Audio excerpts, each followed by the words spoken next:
Super excited. Peep this. Hey guys, I got some exciting news. I just picked up my new camera, the Sony A6700. I'm recording my A-roll on it right now.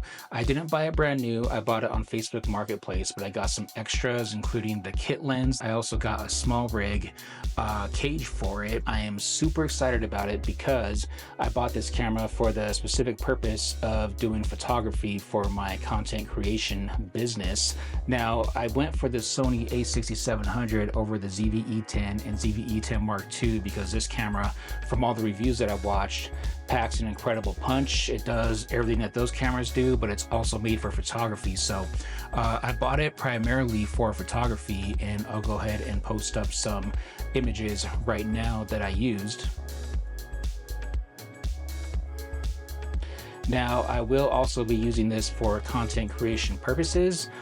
This lens that came on it, it's not the best. I've played around with it, I've used it, but I did in fact order the Sigma 10 to 18 millimeter adjustable with the zoom ring on it. I hear it's very tiny, it's tack sharp, and I'm basically going to be using this for the purposes of taking photography. I mostly shoot pictures of glass products such as shower doors, wine cellars, mirrors, glass railings, things of that nature, but I'm starting to get into shooting real estate and other product photography for various vendors that I cross paths with. Part of the reason I'm stoked about this is, well, I've had my eye on this camera for a long time. I want to go ahead and bring you back in time to my last video where I wheeled this into the universe right here. I really have my eye on the Sony A6700. I've been doing tons of research. I've been keeping an eye out. I've been putting it in the universe, which means it's pretty much only a matter of time before it's in my hands and I can step up my content creation to the next level. I also want to bring up the fact that in my last video, I specifically said this: I'm not a professional photographer, I'm not a professional videographer. And I also want to let you know that with 28 subscribers, I've increased my game to the point where I'm actually making money using my gear. It's no longer a hobby. To date, I've made $2,500 doing client work. Now, I didn't make a dime from YouTube, not yet, but just being on YouTube and learning how to edit, learning how to shoot, learning how to do all the things that I actually already liked doing and was doing for free anyway, I'm now able to make money, and I'm gonna go ahead and document this journey.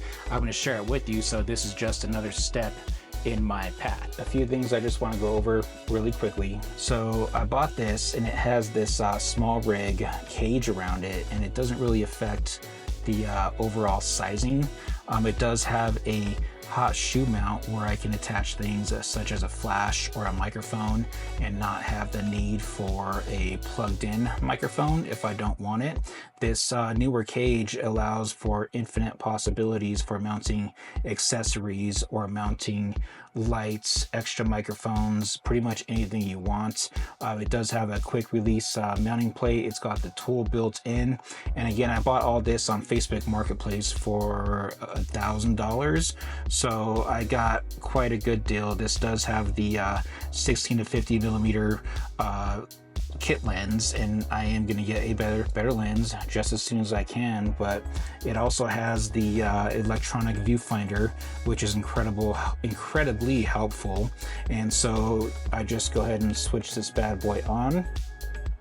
I can cycle through the different modes. Right now I'm in picture mode, but I can switch that to video mode, to switch that to S&Q. So far, I've mostly used it in picture mode, and I like to shoot in program auto because I can change a few things on the fly, but then I let the camera basically help me out with the ISO and the white balance until I can get the hang of this. But this is the overall package. It feels good in the hand. One hand operation is not a problem with this. This bad boy is a beast. It is definitely going to increase my content creation skills and take that to the next level. Oh yeah. Super stoked about this camera. As I mentioned, the main purpose, the reason, the one and only reason I got it was for photography. I also want to use it for content creation, but just So let me just give you some background. I'm coming from an iPhone 15 Pro Max, right, with that 48 megapixel main sensor. I've been using a 16 millimeter ultra wide lens attachment by Sandmark, and I've been using that to take some great pictures, but it didn't really allow me to grow as a photographer. So from there, I moved on to the Sony ZV-1F, and I bought that camera specifically for the purpose of learning how to use a Sony camera, how to navigate the Sony menu, dealing with the batteries, dealing with the lenses, all the stuff that comes with real cameras. But the thing about the Sony ZV-1F is if you have an iPhone 15 Pro Max, then you already have a far superior camera. In my opinion, there's just absolutely no comparison. So that was kind of a dud, but I knew this going in. And so that camera was essentially just a stepping stone to this guy right here. Look at that. Look at this beauty. I don't know if you can tell how excited I am, but I love all these dials. I'm starting to learn how to play with the aperture and the control ring. I've been shooting in program auto, so I'll just go ahead and flip this bad boy on. I'm gonna flip it over into the photo mode. I'm gonna put it in program auto, and I'm just gonna snap a shot, right? I'm gonna focus right here. Boom.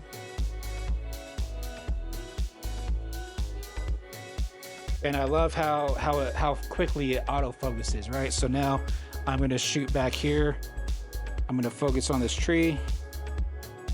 I'm gonna try to focus on this ring. I'm just taking pictures of random shit right now because I just want to show you the difference between this and an iPhone. An iPhone may arguably be a little crisper, but the thing about an iPhone is it'll never have that depth of field. Super excited about this. I'm just walking around my house taking pictures of random things just to show you. Like here's my dog, Gigi. All right, so I can go through the menu. You can look inside that hole right there, right? And having that viewfinder is huge. That's one thing I really disliked about the ZV-1F is it didn't have a viewfinder. So when it was really hot outside, it was impossible to see what was going on. So this is a much better experience with this camera. So I said this before, I'm not a professional photographer or videographer, but I am getting paid now to do this. So that officially makes me a professional. And I'm just super stoked about this camera.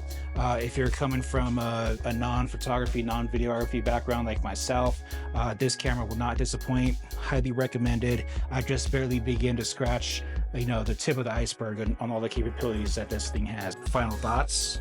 This camera is sweet, especially if you never had a camera of this caliber before. It's not too intimidating, and I highly recommend that you get this camera because you can grow with it.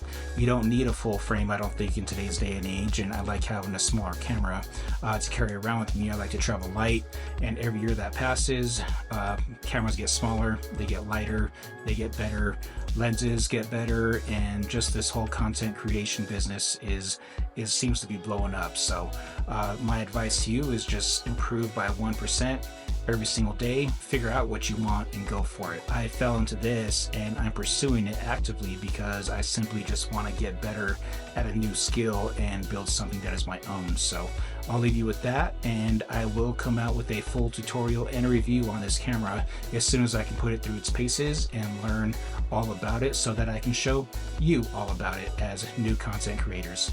Thank you. Peace.